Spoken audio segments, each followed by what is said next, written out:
इनमें से कल को अगर किसी एक को भी जमानत मिल जाती है तो इसके जिम्मेदार 80% हिंदू भी होंगे, क्योंकि जाने अनजाने में हम सभी इनके महंगे वकीलों का खर्च उठाने वाले हैं। और इस बात की जानकारी हिंदुओं को है ही नहीं कि उन्हीं के पैसों से ऐसे कट्टर के लिए महंगे वकीलों की फौज खड़ी की जाती है। सीट की बेल्ट बांध लो चमचों, क्योंकि तुम्हारे आकाओं का एक और चिट्ठा खुलने जा रहा है। इससे पहले आप कांग्रेस की घटिया करतूतें जानो, पहले आप ये जानिए कि ये हलाल प्रोडक्ट होता क्या है। हलाल यानी ऐसे प्रोडक्ट जो खास वर्ग के नियमों के अनुसार बनाया गया हो, तभी खास वर्ग के लोग उसे इस्तेमाल करेंगे। और इसी के नाम पर देश में करोड़ों रुपए की हलाल इंडस्ट्री चल रही है।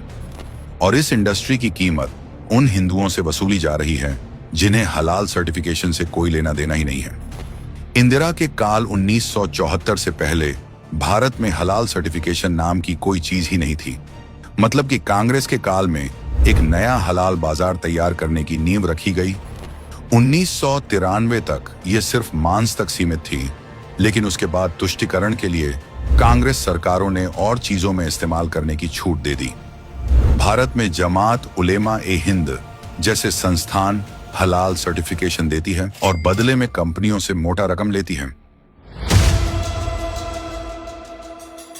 और उन पैसों का इस्तेमाल Kamlesh Tiwari murder case, Mumbai blast, German bakery blast, Ahmedabad blast, 26/11 जैसे आतंकवादी हमलों के मुजरिमों का महंगे वकील दिलवाने के लिए कर चुकी है।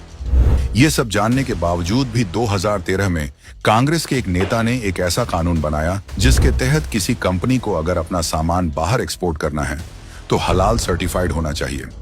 कांग्रेस के समय इस हलाल सर्टिफिकेशन को इतना बढ़ावा मिला कि आज कंपनियों के बीच हलाल सर्टिफिकेशन लेने की होड़ मची है। हलाल डेटिंग साइट, कॉस्मेटिक, अपार्टमेंट्स और हलाल स्टॉक्स तक आ गए हैं।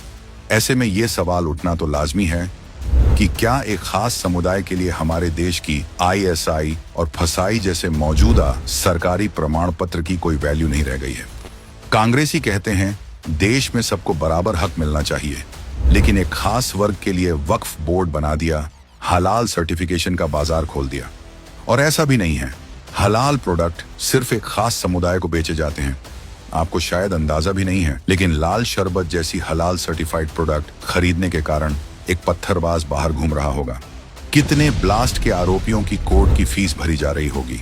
ऐसे लोगों की दुकान हमेशा चलती रहे, इसीलिए ये लोग संगठित रूप से चुनाव के समय कांग्रेस को समर्थन देने का ऐलान करते हैं। अब सवाल सिर्फ राजनीतिक नहीं, देश की सुरक्षा का है। क्या हम ऐसी पार्टी का समर्थन करेंगे जिन्होंने हिंदुओं से इतने बड़े पाप करवाने की शुरुआत की?